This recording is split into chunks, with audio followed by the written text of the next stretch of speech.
هناك مثل آشوري قديم يقول: إن لها ودسقة نرى لمسة وقد طوال إيلانا.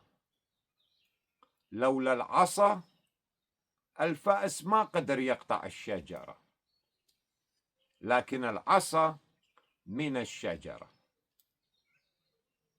هناك حكمة عميقة في هذا المثل، وتذكرني بالعراق اليوم.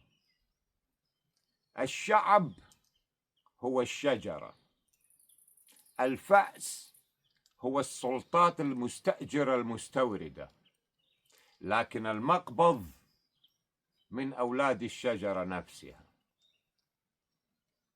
كم هو موجع بأن يقطع الجذر بيد كانت منه، بأن يسلم البلد بأجندات غريبة تشتري النفوس وتزرع فيها الفؤوس ويقطع بها الوطن.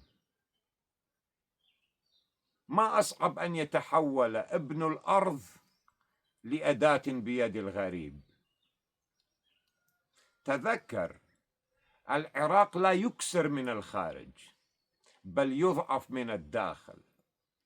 إذن كن عراقيا راقيا واعيا صالحا أصيلا، وقف في وجه الظلم. لا تعطي المقبض للفأس.